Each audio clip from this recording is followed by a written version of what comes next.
a little bit in the story. Kind of just wanted to talk about, how you talked about developing that raw talent and like the technicians. That was an approach that most people weren't taking at the time.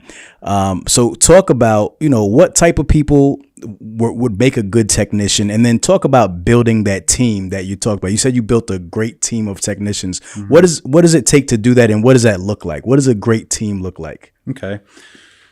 So to me, it's a little bit, of a few different characteristics, in my opinion. For one, first and foremost, I'll tell you one of the biggest things to me is someone who has passion in themselves, who wants to be something bigger than what they are, who takes pride in what they do.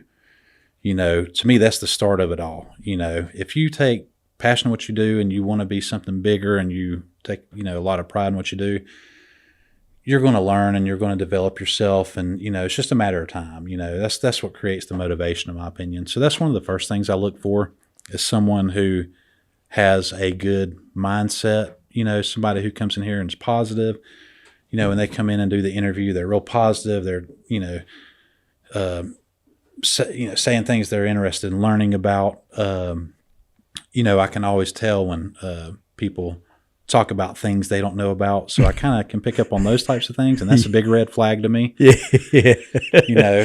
Talking about things you don't know about. It's never good. Never good, and it's you have to be open for learning. You really have to, you have to put your ego down, which can be hard for some people, because when you come in, there's going to be people telling you what to do. There's going to be people telling you, how to do the jobs and stuff. And most people, well, I ain't gonna say most people, but a lot of people, they kind of think they got it figured out themselves. You know what I mean? To where, right.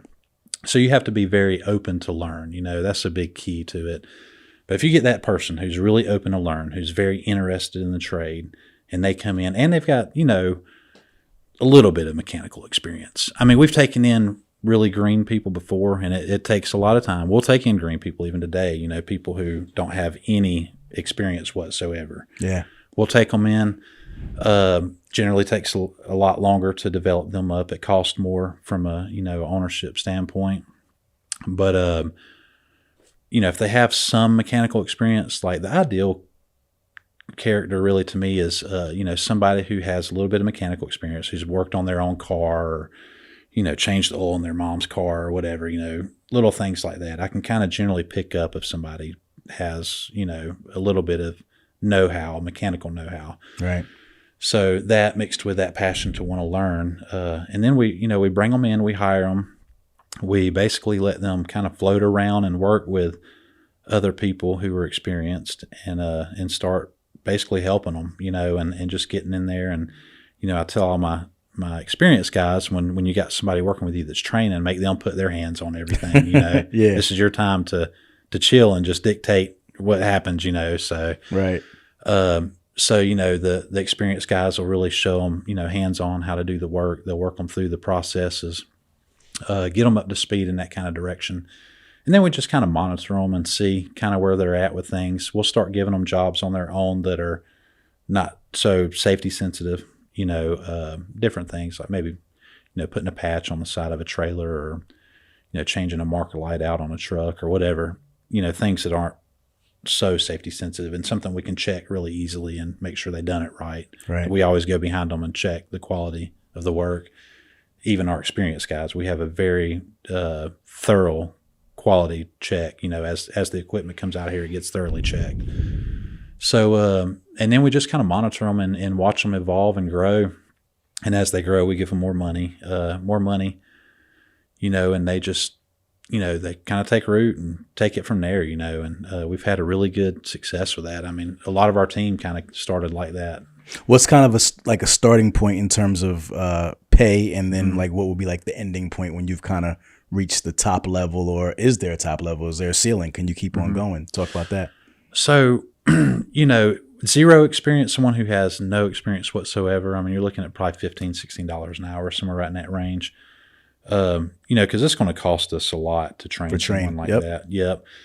And we're only getting, so much per hour. So, if we do a brake job, it only pays X amount of hours depending on what the equipment is. Yeah.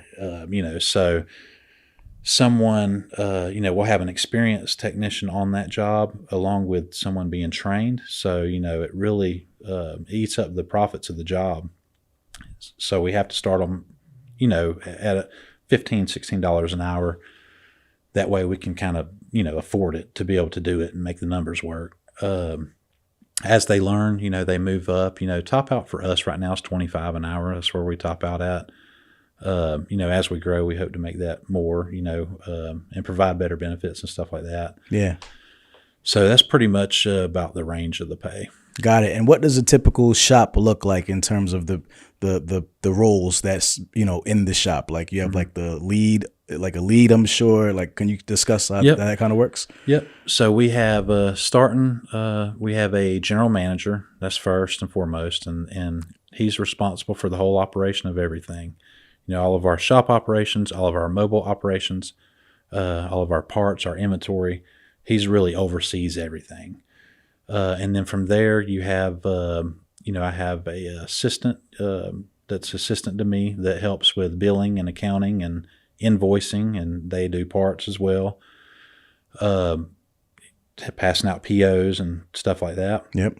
And then from there, it's all technicians. We have 12 total employees. That's everybody.